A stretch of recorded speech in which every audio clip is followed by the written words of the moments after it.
Hello, welcome. I'm so happy you're here. Yes, you. Thank you for clicking on my video. Today we are going to react to, let's see the title. Winter warns women about Trey Songz and men in the industry who targeted her. This video is by Troy's TV. I love you, Troy's. I love you. You're amazing. Your content is amazing. The topics you talk about are amazing. So I just need to tell you that right off the bat. But let's get into the video. Winter is a girl that was on Bad Girls Club, and now she's branched out. She's all over social media. But let's see what she has to say. Discretion is advised. Hi, my loves. It's Destin Choice and you're watching Choice TV. So today's video, I feel like Sorry. it was very important for me to get on here and talk about Winter Blanco recently getting on her podcast exposing Trey Songz. Now, if you guys haven't heard, Winter Blanco, the famous Instagram model, the girl from Bad Girls Club who's known for being a bully, who essentially turned her life around, became an artist, got her life together, and is doing pretty well for herself, recently got on her podcast Behind the Likes, and she basically exposed her experience with Trey Songz. Now, I've made a video about Winter Blanco before. If y'all didn't know, a couple years ago, Winter Blanco wrote a book called See, I Was Right. So she wrote a book and she essentially exposed the fact that Diddy and her had a really bad experience. In her book, See, I Was Right, that she wrote 2 years ago, she talked about how Diddy essentially coerced her into getting an abortion because she got pregnant by his youngest son, who was Justin Combs, 21 years old at the time, who was at the height of his career back in 2014 at the time, where he was basically playing football, he had a full ride scholarship, he was doing really well for himself, and essentially Diddy coerced her into getting an abortion, even tried to bribe her with things such as a music career, a boutique, or even money. And essentially, she had a really bad experience with Justin Combs. And long story short, Diddy ultimately traumatized her, and she talked about it in her book, See, I Was Right. I have gone through a lot of stuff involving the Combs family. Like, I'm not gonna lie, I really have. But it's my shit to talk about. Like, But recently, Winter Blanco decided to talk about her experience with Trey Songz. Now, Trey Songz physically beat her ass, strangled her, and basically left marks and bruises all over her body. I'm not gonna lie, I was friends with Trey Songz for years, and he never did anything to me either. And then one day he did, and he put his hands on me, and I never talked about it. This is the first time I've ever talked about this publicly. I really don't give a fuck anymore. He put his hands on me, scared the fuck out of me, and I never said anything. I never went to the police. I never answered the lawyers' calls when they was calling. I never tried to get some money out of it because at the time it was girls settling for $100,000, $200,000, and I never did it. In 2020 I had, when that girl came out saying that he raped her, I had her lawyer like reach out to me and was like, we're getting this stuff together and like we want you to be a part of it. And I was like, I can't be a part of it. But like now kind of where I am in my life is like, I'm tired of letting abusers get away with so much shit. Like it's old as and like there's plenty of them in Hollywood. There's plenty of people that need to be behind fucking bars. Like lock them the fuck up. Oh, I don't know what you think happened. Like you were drunk and you hit me. And that's lying. what would have made me go right to no. And I have. No, you got. And I'm telling you, like I literally have the screenshots of the text right here because I was just thinking about it before we sat down, which is why I'm even talking about it. And I have the text, and I was like, you are not going to like trick me and play with my mind. I know what you did to me, and you're not going to convince me otherwise. Keep in mind, this is at the point after I did Bad Girls Club. I knew my word had no weight because I'm on a TV show fighting. I'm looking like a violent person. So it's like that also gives people a way to twist it and say, oh, she's always getting into shit. She's crazy. Everybody knows she crazy. And that, takes away your experience when you have this bad rep for being like a crazy bitch, basically. So never talked about it, never did anything. And then years later, he had ended up apologizing to me. And I'm not going to lie, like even after, like just the way that the situation was manipulated was like, okay, maybe he was going through something. Maybe he was on drugs or whatever the case may be. And like, oh, he apologized. So like now he recognizes his behavior, like whatever. And I'm not going to lie, I did forgive. Sometimes I wonder because Trey Songz been brought up constantly over the years. Has he always been this person? Or did he get into the industry and the power and you get big headed? Like, I wonder if he was doing weird shit like this before the fame. You know? Him. And I really didn't like firmly sit in it, like I'll never fuck with him again or be cool with him again, until I saw that girl, I think her name was Dylan. She was one of those twin girls who play basketball, super pretty girl. She came out on New Year's Day and was like, Trey Songz hurt me. And I was like, you know what? I'm not tripping. We talked about it, and I remember I was like, not ever gonna talk about it because I was still trying to do music. Yeah. And I was just like, I don't want this to affect my career. Yeah. Which a lot of women have to deal with. I had TMZ like calling my manager because like, and trying to talk to me and trying to have conversations with me, and I was like, no, I will not. Like, I will not. How did people find out about, like, how did anyone I don't really know that? how they found out exactly, but I was with a group of friends when it happened. They didn't see it happen, but I had went and got in the car with them after, and I was like, I had like marks on my neck and scratches on my neck. All my nails were broken. My hands were bleeding. My knees were scraped up and shit.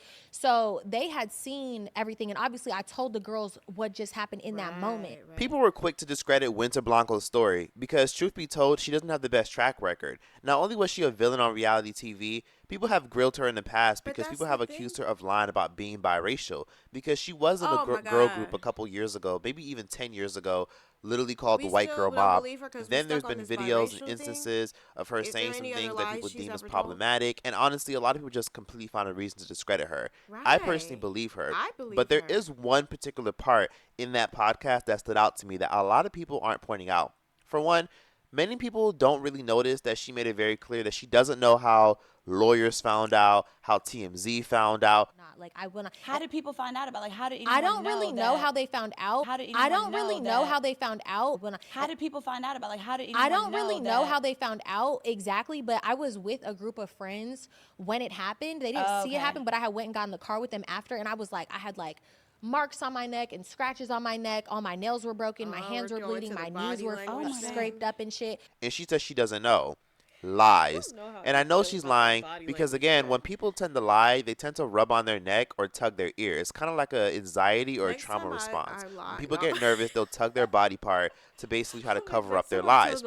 So I think she personally tried to sell her story to the blogs. I think when that situation happened, she reached out to several blogs, tried to sell her story, but then backed out last minute. I think that's what happened. Because how the fuck did TMZ even get this information? Now, we all know Trey Songz is a known predator in the entertainment industry only because you've seen it for countless times. You've seen instances where women have tried to expose him out of nowhere. They settle out of court. Then women come out saying that they were intimidated. They were threatened behind the scenes. I could even use Selena Powell as an example. She claimed that she was raped by Trey Songz, but yet when she tried to follow a lawsuit, she ended up throwing it out the window. Yeah, I wouldn't lie on Trey Songz. And if I was to lie, I just can't imagine someone being a millionaire and not taking legal action. You did protect Trey by not taking legal action, but that's not the case either. I didn't protect Trey. I dropped the charges on Tremaine because he literally I was moving into the building. And he said that he was gonna make it very uncomfortable for me to live there. And I could say the same thing for Kiki. Kiki, to an extent, is just like Selena Powell. To an extent, she didn't want to press charges because apparently they handled things behind the scene. I had been drinking and eating, and it wasn't a professional environment. It was not a place where I'm like, I'm in the right mind to decide if this works with my brand, if I like the artist. I don't know nothing about the artist that it's also in the song. Did you say no to the producer or to Trey? I said first no to the producer, then said no to the assistant, and then said no to Trey, and then said it again after I, came out the closet. What did you mean by sexual intimidation? I mean, just that, sexual intimidation. I feel as a female, often I'm put in situations where sometimes males will use their masculinity, their sexuality to taunt you.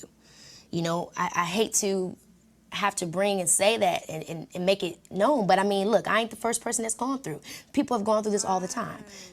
In college, in high school, but these aren't the things that I've experienced. So this was like kind of one of my first major experiences. It would be like you going to a party where the biggest jock is there, and the whole time he's like, you can get screwed, you can get this, you can get that, and you ain't no little girl no more. Have you heard from Trey since you posted it? I haven't heard from him directly. Trey later responded to Kiki during an interview on The Breakfast Club, and he completely denied all of Kiki's story and completely discredited her and made it seem like she was crazy, she had issues, and she got too drunk that night. Now, what happened with Keke Palmer, man? You tell me, bro. Was she? We tried to figure that out up here. We thought she was allegedly high or drunk to be. That's what I said. I said she got high and went and hid in the closet.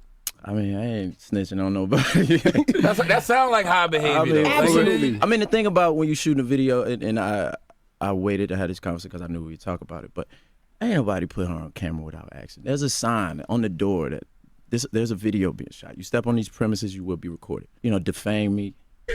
Kiki is on, she got me on her Snapchat. I'm talking to girls, I'm smoking, I'm doing all type of stuff. I don't know if she shooting me on her Snap. Did I go on?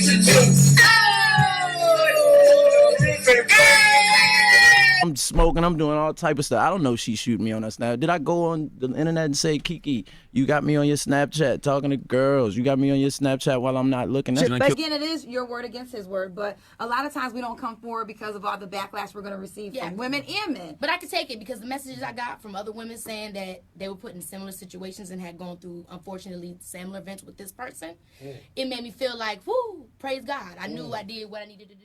And don't forget about the woman who went out her way to expose the fact that Trey Songz beat her at a party. What happened the morning of February 17th? Her name is Andrea Buera. I was attending an after party when Trey began yelling at me, choking me, punching me, and ultimately he knocked me to the ground. So her attorney, Lisa Bloom, says the two had been friends for years, and he seemed to become enraged when she began talking to one of his friends. I had to go to the hospital because he hit me so hard that I had a concussion. Buera says the next day she had dark bruises on her body, face, and neck. Last week, she got a restraining order against Songz. Trey Songz, you picked on the wrong woman this time. So ultimately, where there's smoke, there's fire. For the past 5 years, it's just been a crazy shitstorm with Me Too people. However, within this past year, it's been crazy. As we all know, Diddy's currently under fire because, as we all know, he's currently being investigated for human trafficking and having a lot of very salacious and inappropriate tapes that the feds are currently looking for. And as we speak, more information is going to come out because, as we all know, Diddy recently got his house raided. Then there's instances like Dan Schneider, who, if y'all didn't know, was a very popular producer at Nickelodeon, created a lot of our favorite shows. And currently, Dan Schneider's going through a whole expose tour because everyone's coming forth saying how much of a creep Dan Schneider was, including the people that were associated with him due to all the creepy jokes. So it's very clear that people in Hollywood right now are getting exposed left and right, and it's going to continue. But you know what's so funny? When I was younger, I don't know if any of y'all ever did this. When I was younger, I remember like me and like my cousins and stuff, we would go on YouTube and we would look up like hidden messages in cartoons, and there would be like a compilation of like hidden messages and hidden things, and like not even just like with real people, like a cartoon. Like that has been a thing, like seriously, for years upon years upon years. Creepy, scary, even down to, I don't know if like as an adult or as people, you guys got older, if you ever sat down and watched like episodes of SpongeBob. Do you know how many times I'm sitting there watching an episode of SpongeBob and I'm like, that was a joke for an adult. It would have probably went right over a kid's head, but I see what you're doing. It's just crazy. It's, oh my God, like protect these kids. Like what is going on? God's side and the other side. And we don't care nothing about the other side. Period. Period. All of these big deviants is all catching hell in 2024. It's up for all of them. It don't matter if you Diddy or whoever you is. TG Jakes, any of them. All lies will be exposed. That's all. And anyone who takes that the wrong way, know why they take it the wrong way. The truth is the light. And honestly, some of your faves are probably going to be next. But that's another video. Now, I actually knew about this probably about 2 years ago. And let me tell you guys how I know. I knew about this because Winter Blanco came out with a second book titled You Should Have Listened. Now, it didn't do as well as her first book where she talked about Diddy. But in her second book, she talked about her life stories, talked about her life growing up in her 20s, dating high-profile celebrities, her obsession with athletes, her fame chasing, and her essentially trying to build her brand outside of being a reality TV star and being on a ratchet reality TV show. And basically, she talked about her crazy experiences trying to climb the ladder in the music industry, from shitty contracts, getting scammed, getting played, signing horrible contracts, people stealing her music, her going through attorneys. But what famously caught my attention, what caught some people's attention on Threads, is she talked about her experience with Trey Songz in this book. I managed to snag her book, and I'm basically going to summarize everything she talked about and what Trey did to her in her book. Now, in her book, in chapter 13, she titled the chapter Surviving R&B, which should tell you everything you need to know, and the fact that she was low-key trying to drop hints on who she was talking about. She left Trey Songz nameless in her book, but if you read her book, she explicitly stated that this all started from a friendship that she had with Trey Songz, which then manifested him into acting irrational, and she even suspected that he might have been on some crazy drugs because she saw a monstrous look in his eyes. So, long story short, she nicknamed Trey Songz Tony Temple in her book, obviously to protect his identity. And this all started at a day party, which Trey Songz is known for always throwing day parties in cities like Miami, Las Vegas, and Los Angeles. She stated, "While we were partying, I got a text from Tony Temple. Tony and I go way back. We met at a party one time and had always just been friends for years. After that, whenever we were in the same city, we'd link up, but we never went out of our way to spend time with each other. But then he hit me up and asked me to come to his party, long story short." Essentially, she also told him that she then decided to go to the party after she got that text, and she pulled up with multiple women without even saying anything. She just mostly pulled up. Eventually, Winter got bored of the day party, and she essentially wanted to leave and just get the hell up out of there because she was bored. Out of nowhere, Trey Songz said to her, "Hey, Winter, come here for a second. Come upstairs with me." Tony said as he motioned for me to follow him. I took a deep breath and said, "Okay, but hurry, I have to go. We have another stop to make." And said to my friend Janessa, "Give me a few minutes, girl. I'll be right back." And then I looked over at Beast, who is Trey Songz's friends. Can you give them back their phones? Because Trey Songz, by the way, is known for confiscating phones at parties, but he let Winter keep her phone. And long story short, she stated, Tony was already upstairs by the time all this happened, so I quickly went up to his room where he was waiting, and to be honest, I didn't really know why he wanted me to go upstairs with him because we never messed around, and there wasn't any type of top secret information that he couldn't just tell me in front of everybody else. She followed up with saying that it was simple small talk, with Trey Songz saying, "Oh, that's good that you're here. Yeah, I saw you were in LA. I was like, damn, we have to link up." The conversation was super casual and pointless, but I just figured he wanted to catch up because we really hadn't seen each other in a while. Winter then said this, and this is what led to all the nonsense. And basically, Winter stated, "Yeah, for sure. Hey, who's that white girl down there? Is she okay?" A part of me was concerned, and the other part of me actually was confused. Tony's energy completely changed. What the fuck? That's been my friend a long time. I was there when her dad died. Long story short, Winter saw a girl who was drugged up, looking crazy as hell in the corner of Trey Songz's house. Winter made it abundantly clear that she was just simply concerned. But Trey Songz was oddly irritated with her curiosity to the point where Trey Songz literally said to her, "Don't ask me about no bitch." He went from calm to furious in half a second. It was the strangest thing I ever seen. I had never seen this side of Tony before. Of course, I heard a few things from blogs about him being a monster, but until that moment, I had never seen any of those characteristics. He didn't necessarily scream, but the way his jaw clenched, he could have shattered his teeth. His eyes became glossy, and it was like he wasn't even looking at me anymore. He was looking through me. I was scared, like real life scared. It took me back to the day when my ex used to beat my ass. In that moment, I stood up, and I was like, "I'm just asking, chill the fuck out." I said super calmly. As I took step towards the bedroom door, I wish I wouldn't have said those words. As soon as I took the steps to leave his bedroom, Tony grabbed me by my neck with one hand and applied so much pressure that I couldn't breathe. I tried my best to remove his fingers from around my neck. All hell did break loose, and Winter made it clear that she did try to put up a fight. She then said that out of nowhere, Tony dragged her into the hallway. He hit me in the face one more time while half of my hair was still wrapped around his hand. Then he managed to drag me to the top of the stairs when I started screaming even louder. And the whole time, Tony, also known as Trey Songz, spent a lot of his time going out of his way trying to call for his friend Beast for help. Winter then said, "Let me go, you bitch ass nigga. Let me the fuck go." And she screamed even louder, loud enough for people in the fucking house to hear. She then said, Beast, also known as Trey Songz' friends, had finally made it up the stairs to where Tony was beating my ass, and he gave me a bear hug as if he was trying to calm me down before he carried me down the stairs while I was kicking and screaming for Beast to let me go.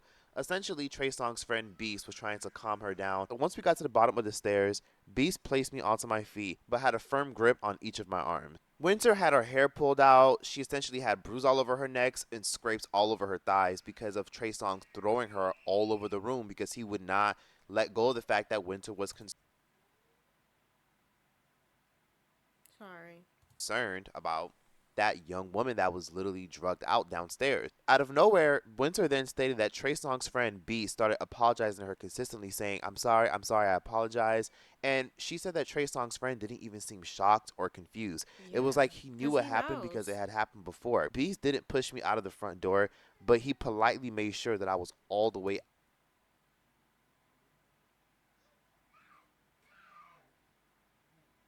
out of the house before he closed the door behind me and locked it. Janessa, Winter's friend, and her homegirls were scared and upset that Winter looked messed up. And one of Winter's friends said, "What the fuck just happened?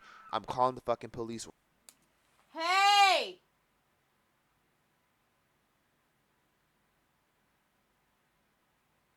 I'm sorry, I probably hurt y'all ears. I'm sorry. Why does my son keep screaming Right like now, that? and Winter says she covered her homegirl's phone and said, no, let's just leave, let's just get out of here and leave. Winter thought that was the last that she would probably hear of him because she couldn't believe what happened that day. But the next morning, she went to sleep, but before that, she did take a shower and she just felt so much pain. The following morning, Trey Songz, aka Tony Tempo in her book, stated, the text was straight to the point and it said, "Hey, did you make it home?" Winter then said, that shit literally blew my fucking mind. I couldn't believe he would even fix his bitch ass finger to text me that. And then I replied, are you out of your fucking mind, you bitch ass nigga? You just beat the shit out of me and you want to know if I made it home? She then stated, Tony was more of a monster than I knew. He then replied saying, listen, I don't know what you think happened, but you had a lot to drink, so you may be a little confused. Get some rest and let's talk tomorrow, his text said. I slammed my hands into the bathroom counter out of anger. If niggas don't have shit else, they always have the fucking audacity. So Trey Songz has had this weird thing where he's been able to just get rid of a lot of the fucked up things that he's done. He's been able to like make people silent, and he's been able to basically find a way to somewhat intimidate people. The one thing that really irritates me is the fact that there's a lot of predators in the entertainment industry and no one ever speaks out against them. Notice how a lot of your favorite rappers are so vocal about, I don't know, Candace Owens, or they're so vocal and they want to speak on all these people in the entertainment industry, or they want to speak about someone like 6ix9ine. Like a good example is 6ix9ine. 6ix9ine was obviously, a troll in the entertainment industry. He said the N-word, had rainbow hair, and did the most. And the whole industry was mad at this little Mexican man for saying the N-word, having rainbow hair, and trolling rappers. Oh my God, have y'all ever seen the Tekashi 6ix9ine documentary? If you haven't, why not? Because, oh my God, it literally put everything into perspective. Like, mind blown. But yet these rappers who played a role in blackballing him and making sure he never got no radio play, making sure he disappeared from the industry ultimately, never have the same energy against predators in the entertainment industry. Now, pause. I'm not saying 6ix9ine is innocent. He definitely ain't innocent. He's definitely a troll, and he's definitely not the best individual. But let's be very clear. 6ix9ine has also had his fair share of rumors circulating of him assaulting women, doing things to women, and doing, disgusting things to his baby mama. Exactly. That was in the documentary too. The baby mama talked about it. He put his hands on his baby mama. After he beat her up and then he got on top of her while she was in bed, beat up. Yes. He's done a lot of crazy things and has been accused of a lot of crazy things, right? But it's funny how it took him snitching and being a rat and helping the feds for the whole industry to be like, nah, he sucks. We don't mess with him. It took that for y'all to eventually turn y'all backs on him. Yep. Him snitching, not him allegedly doing things and touching women and doing crazy things allegedly. Isn't that interesting? Very. And the reason is because a lot of these people in this industry, they wear a mask. They put on a front. Yep. It's kind of like the effect like when a pastor is like a scammer, or a pastor behind the scenes is like a molester. They will wear these capes to disguise themselves as heroes, pretend that they're good people, when in reality they're just as bad as the predators that they don't talk about or condemn. They want to blackball 6ix9ine. People like Adam 22, who has his own, allegations of sexual assault. People like DJ Academics. People like all these people, like Charlemagne the God, who has literally admitted to raping a woman. I went to the sex store and got Spanish Fly. Oh, so you raped her? Shut up. Spanish Fly. They sell it in the sex store. I'm telling the truth. They sell it in the Spanish store. I had the fucking. They sell knives at the store too. You could put that to a girl's throat and have sex with her. That doesn't mean it's illegal. So I put the Spanish Fly in the E&J. We drinking the E&J and shit. So in my mind, I don't know if this shit really worked, but I felt like I got horny as a motherfucker too. Right? So she was drunk as shit, and we had sex and shit, and like. A lot of my boys was trying to come in the room and fuck her. I'm like, nah, chill out. I can't. I'm not doing that. I'm not gonna let you run a train on it. That's rape. Yeah. Okay. So it's just one-on-one. It ain't rape. Yeah. So the next trains are rape. So the next morning she wakes up. The next morning she wakes up, and we talk about it. And she's like, "What happened?" I'm like, "We had sex." She said, "Okay, well, I'm glad it was you." A girl just said, "Yo." At least you raped me. I didn't rape her. I did not rape her. I did not rape her. If it was any of your cousins or friends, would have been raped. I didn't rape her because me and her had every intention of having sex with each other. So then why would you put the Spanish Fly? I'm still a freaky motherfucker, but I was listen, was she passed out while you fucked her? Nah, she wasn't like, she was like one of those drunks where, no, she was one of those drunks where like, she was one of those drunks where she was like, she wasn't coherent, but she was up. These people wear a mask, and that's why it's so hard for them to critique their faves, because their faves have helped them. The reason why predators like Harvey Weinstein and all these major predators like Woody Allen and all these major alleged predators like Steven Tyler are able to thrive in this industry is because they've helped so many people in the industry climb that ladder, and they feel like they have to have this undisclosed loyalty instead of calling people out. But everybody gets theirs in the long run. Some of your favorite celebrities that you don't even expect or don't even realize are going to be next. Some of the biggest entertainers in the world are going to lose almost everything. Empires are literally going to crumble because they built it on a faulty foundation. Yep. And eventually what goes up must come down. Let me know what you guys thought about this entire breakdown. Let me know what you guys thought about Winter's podcast, how you feel about her finally speaking out against Trey Songz and exposing him. And be sure to let me know what you guys want to see next. And yeah, that's that. Troy's out this bitch. We're not going to play Troy's singing. He's so funny though. But it's sad. It's unfortunate that these type of things happen. It's unfortunate that, people are stuck in a rock and a hard place. It's like, do I speak out and get this backlash? And then people may not believe me. And then it's like my career. And then it's just such a terrible, terrible, terrible cycle of people doing terrible shit and getting away with it because nobody is speaking out and nobody is being believed. But thank you guys for watching. I'm sorry about stopping because my toddler is being a toddler. I mean, I can't change that. But yeah, I love you guys. Thank you. Bye.